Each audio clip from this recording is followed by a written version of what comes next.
नमस्कार विद्यार्थी मित्रांनो, तुम्हा सर्वांचं मिस्टर प्रोफेसर या यूट्यूब चॅनलवर मी स्वागत करतो. ठीक आहे. तर या व्हिडिओमध्ये आपण म्हणजे 0 to हिरो म्हणा किंवा म्हणजे कमीत कमी पर्सेंटाईल टू 90% कसं मूव्ह व्हायचं कंप्लीट रोड मॅप आपण या व्हिडिओच्या अंतर्गत आपण समजून घेण्याचा प्रयत्न करूया. महाराष्ट्र सिटी 2026 करता. ठीक आहे. फक्त 6 महिने आपल्याकडे राहिले. पण या 6 महिन्यामध्ये 0 to 99% मध्ये कन्वर्ट करण्याचं म्हणजे जे काही प्रोसिजर आहे म्हणा किंवा जो काही प्लॅन आहे तो तुम्हाला मी या व्हिडिओच्या अंतर्गत सांगण्याचा मी 101% प्रयत्न करतो स्टेप बाय स्टेप. ठीक आहे. पहिली स्टेप आहे, ठीक आहे, माइंडसेट बनवावं लागतं. ठीक आहे. मग या माइंडसेटमधली जी काही पहिली गोष्ट आहे, डोंट पॅनिक. बऱ्याच विद्यार्थ्यांना वाटतं की यार 6 महिने म्हणजे खूप काही, असंही काही नाही. बऱ्याच जे विद्यार्थी असे आहे की ज्यांना चांगले पर्सेंटेज मिळालेले आहे ऑलरेडी, त्यांनी पण थोडंफार लेट सुरू केलं. टॉपर्स पण कधी कधी लेट स्टार्ट करतात, होऊ शक्य. आणि या झालेल्या गोष्टी आहे इथं लक्षात. त्याच्यामुळे मेन पॉईंट आहे कन्सिस्टन्सी. या 6 महिन्यात तुम्हाला कन्सिस्टन्सी अतिशय भारी ठेवायची आहे. इथं लक्षात. या जर सगळ्या गोष्टी जर ठरवून आपण जर केल्या, नो एक्सक्युजेस. या 6 महिन्यात आपल्याला नो एक्सक्युजेस, कन्सिस्टन्सी ठेवायची. कंटिन्यू तुम्हाला गोष्टी फॉलो करायच्या आहेत. ठीक आहे. बघा, स्टेप सेकंड, एक्झाम पॅटर्न समजून घेणे अतिशय महत्त्वाचं. ठीक आहे. म्हणजे MSTCT मध्ये स्पीड प्लस ॲक्युरेसीचा गेम आहे. काय आहे ना, येते सगळ्यांनाच, परंतु ती स्पीड, ते ॲक्युरेसी आणि त्या विदिन टाइम लिमिटमध्ये करणं अतिशय महत्त्वाचं राहतं. ठीक आहे. क्वेश्चन्स येतात मेनली स्टेट बोर्ड बेसवर. म्हणजे जो काही तुमचा सीईटीचा पूर्ण जो काही कोर आहे तो स्टेट बोर्ड. जो फिजिक्स झालं, केमिस्ट्री झालं, मॅथ्स झालं, बायो, हे सगळ्या गोष्टी जर आपण म्हणजे बघितल्या तर याचा जर काय सगळ्याचा बेस आहे तो स्टेट बोर्डची बुक. म्हणून फर्स्ट टार्गेट असावं स्टेट बोर्ड कम्प्लीट मास्टरी. म्हणजे या गोष्टीत तुमचं पूर्ण मास्टरी आली पाहिजे स्टेट बोर्ड. ठीक आहे. आता स्टेप तिसऱ्याकडे आपण वळूया की 6 months रोड मॅप 0 to हिरोकडे. बघा, फर्स्ट 2 महिने म्हणजे सुरुवातीचे जे काही 2 महिने यात आपल्याला फाउंडेशन क्रिएट करायचं आहे.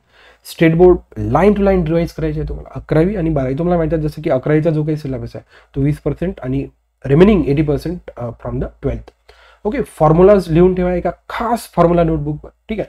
बेसिक स्ट्रॉंग्स करा.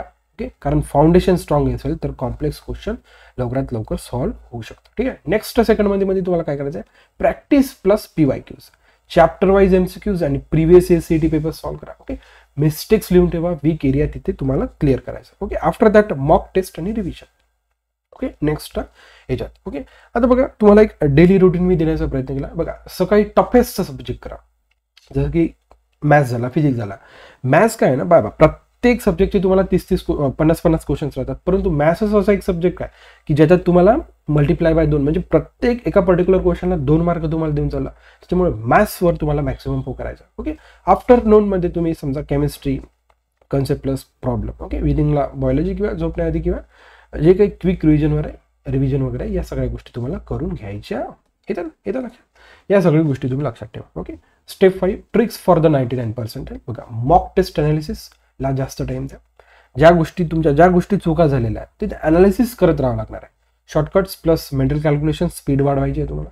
स्ट्रॉंग सब्जेक्ट्स मेंटेन करा, पण वीक सब्जेक्ट स्किप नका करू. डेली डिसिप्लिन्स, जो काही तुमचं रॅन्डमली एखादी गोष्ट घ्यायची ती करून बघायची. आपण कुठं अडतो, काय करतो, या सगळ्या गोष्टी तुम्हाला तिथे करून बघायच्या आहे. येतं लक्षात.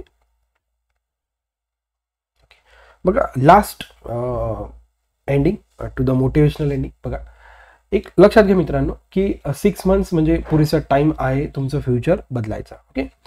एकच संधी असते, म्हणजे एखादी पर्टिक्युलर टाइम गेल्यानंतर त्या गोष्टीला महत्त्व नसते. आज तुम्ही शून्यावर आहात, तरी चालेल, पण जर डेडिकेशन ठेवला तर तुम्ही हिरो विथ 99% होऊ शकतं. काही मोठी गोष्ट नाही, 0 to हिरो आपण होऊ शकतो. रिमेंबर, तुमचं ड्रीम कॉलेज तुमची वाट बघता, फक्त तुम्हाला इकडे तुमची मेहनत घ्यायची. आणि डिसिजन घ्या, वेस्ट करायचा टाइम नाही की तुम्हाला कोणत्याच प्रकारचा टाइम वेस्ट करायचा, आणि यूज करायचं सक्सेससाठी. जो काही टाइम तुम्हाला यूज करायचा तो सक्सेससाठी. Choice is yours. आता या सगळ्या गोष्टी तुमच्यावर डिपेंड करतो. मी कम्प्लीट रोड मॅप ॲक्च्युली काय आहे ना, तुम्हाला आता सब्जेक्टमध्ये म्हणजे कशा रीतीने करायचं आहे हे तुम्हाला सेट करावं लागतं. मी एक बेसिक आउटलाईन दिली. या पद्धतीने समजा जर तुम्ही अभ्यास करण्याचा प्रयत्न केलात 101% तुमचं या सगळ्या गोष्टी शक्य आहे. याचा लक्षात. तुम्हाला जर आपला हा व्हिडिओ आवडला असेल तर नक्कीच मिस्टर प्रोफेसर या यूट्यूब चॅनल लाईक करा. तुमच्या मित्रांपर्यंत हा व्हिडिओ जास्तीत जास्त शेअर करण्याचा प्रयत्न करा.